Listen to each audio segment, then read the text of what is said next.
नमस्कार मित्रांनो, स्वागत आहे तुमचं मराठी टेक मित्र यूट्यूब चॅनलमध्ये. मुख्यमंत्री वयोश्री योजना या योजनेअंतर्गत ज्येष्ठ नागरिक म्हणजे 65 वर्षापुढील जे ज्येष्ठ नागरिक असतील त्यांना एकरकमी 3,000 रुपये त्यांच्या बँक खात्यामध्ये डीबीटी मार्फत वर्ग करण्यात येणार आहेत. परंतु त्यासाठी त्यांना एक अर्ज भरून द्यावा लागेल आणि तो अर्ज कसा भरायचा आहे, तो अर्ज कसा असणार आहे आणि तो अर्ज कुठे द्यायचा आहे याबद्दलची माहिती आपण या व्हिडिओमध्ये जाणून घेणार आहोत. या अगोदर आपण पाहिलं होतं की मुख्यमंत्री वयोश्री योजनेचा जी निर्गमित करण्यात आलेला होता. पूर्ण सूचना देण्यात आलेल्या होत्या की ही योजना कशी असणार आहे आणि त्याचाही व्हिडिओ आपण आपल्या चॅनलवर टाकलेला होता. तो व्हिडिओ तुम्ही डिस्क्रिप्शन बॉक्समध्ये पाहू शकता. तर पाहूयात की हा जो अर्ज आहे तो अर्ज कसा भरायचा आणि कुठे तुम्हाला सादर करायचा आहे. थोडक्यात वयोश्री योजना काय आहे पहा. ज्येष्ठांच्या वयोमानानुसार येणाऱ्या अपंगत्व, अशक्तपणा यावर उपाययोजना करण्यासाठी, आवश्यक सहाय्य साधने किंवा उपकरणे खरेदी करण्यासाठी पात्र व्यक्तींना एक वेळ एकरकमी रुपये 3,000 मर्यादित लाभ त्यांच्या बँक खात्यात जमा करण्यात येणार आहे. या व्यतिरिक्त मनस्वास्थ्य केंद्र, योगाउपचार केंद्र इत्यादीद्वारे प्रबोधन व प्रशिक्षण देऊन त्यांचे मानसिक स्वास्थ्य अबाधित ठेवले जाणार आहे. मिळालेल्या रकमेतून लाभार्थ्यांनी विहित केलेली उपकरणे खरेदी केल्याचे देयक व प्रशिक्षण घेतल्याचे प्रमाणपत्र 30 दिवसाच्या आत संबंधित कार्यालयाकडे सादर करणे अपेक्षित आहे. या योजनेचा लाभ घेण्यासाठी वयाची 65 वर्षे व त्यावरील ज्येष्ठ नागरिक असणे व वार्षिक उत्पन्न 2 लाखाच्या आत असणे आवश्यक आहे. तर हा जो अर्ज आहे तो विहित नमुन्यात भरून तो अर्ज तुम्हाला कुठे द्यायचा आहे पहा. सर्व आवश्यक कागदपत्रासह विहित नमुन्यातील ऑफलाईन अर्ज समाज कल्याण विभागाचे कार्यालय तसेच त्या अंतर्गत येणारे वसतिगृह व शाळा येथे देण्याबाबत समाज कल्याण विभागाने कळविले होते.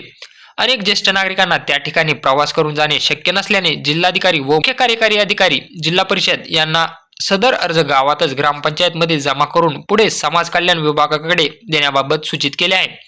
त्यानुसार त्यांनी ग्रामपंचायतमध्ये अर्ज घेण्याबाबत कळविले असून ज्येष्ठ नागरिक आता आपला अर्ज गावातच जमा करू शकतील. म्हणजे हा जो अर्ज आहे तो समाज कल्याण विभागाकडे ऑफलाईन पद्धतीने तुम्हाला सबमिट करायचा आहे.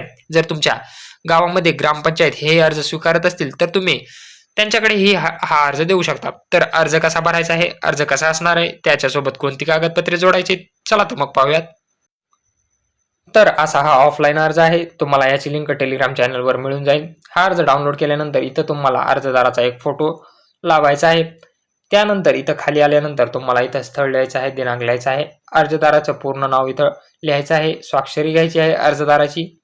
त्यानंतर तुम्हाला खाली यायचं आहे, अर्जदाराचं पूर्ण नाव लिहायचं आहे, मोबाईल क्रमांक लिहायचा आहे, आधार क्रमांक लिहायचा आहे. त्यानंतर 2 नंबरच्या पेजवर तुम्हाला इथं अर्जदाराची संपूर्ण माहिती लिहायची आहे. इथं अर्जदाराचं नाव लिहायचं आहे, इथं अर्जदाराचा संपूर्ण पत्ता लिहायचा आहे, मुक्काम पोस्ट तुमचं जे काही असेल ते. त्यानंतर अर्जदाराचं वय आधार कार्डाप्रमाणे तुम्हाला टाकून घ्यायचं आहे. खाली आल्यानंतर स्त्री पुरुष तुम्हाला इथं लिहायचं आहे, जात प्रवर्ग लिहायचा आहे, भ्रमणध्वनी क्रमांक म्हणजे मोबाईल क्रमांक लिहायचा आहे. त्यानंतर कौटुंबिक वार्षिक उत्पन्न 2 लाखाच्या आत असावे त्याबद्दलचं तुम्हाला स्वघोषणापत्र इथं तुम्हाला जोडायचं आहे.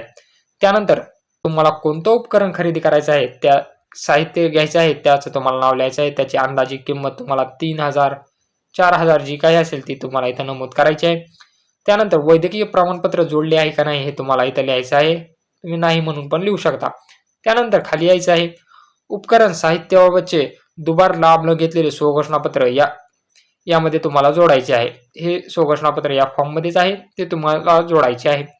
त्यानंतर खाली यायचं आहे, इथं तुम्हाला बँकेचं तुमचं नाव लिहायचं आहे, शाखा लिहायची आहे, खाते क्रमांक लिहायचा आहे, IFSC कोड लिहायचा आहे, आधार क्रमांक लिहायचा आहे आणि खाली येऊन इथं अर्जदाराची स्वाक्षरी आणि पूर्ण नाव लिहायचं आहे.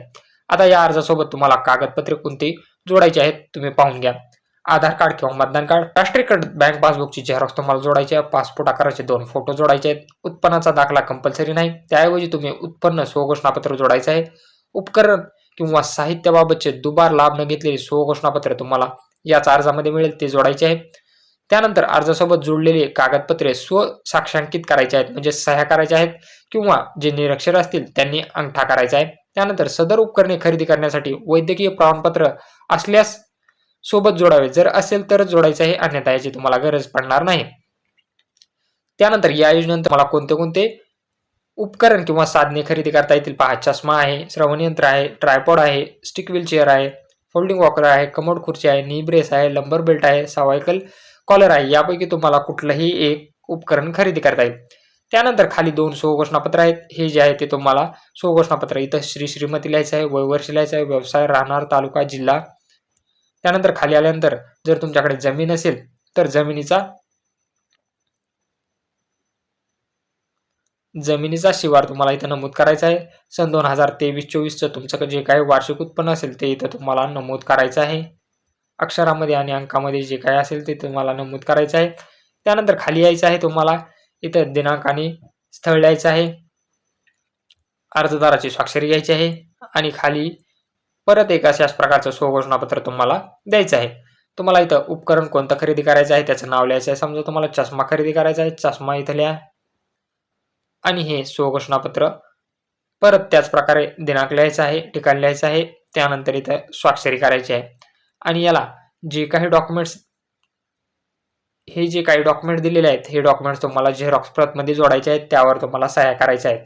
तर अशा प्रकारे हा मुख्यमंत्री वयोश्री योजनेचा अर्ज आहे. तो अर्ज कसा भरायचा याचीही माहिती तुम्हाला दिली. तो अर्ज कुठं सबमिट करायचा आहे त्याचीही माहिती तुम्हाला या व्हिडिओमध्ये दिलेली आहे आणि अर्ज तुम्हाला कुठून मिळणार आहे याचीही माहिती तुम्हाला या व्हिडिओमध्ये दिलेली आहे. तर व्हिडिओ आवडला असेल तर चॅनलला नक्की सबस्क्राईब करा आणि बेल आयकॉनला प्रेस करायला विसरू नका.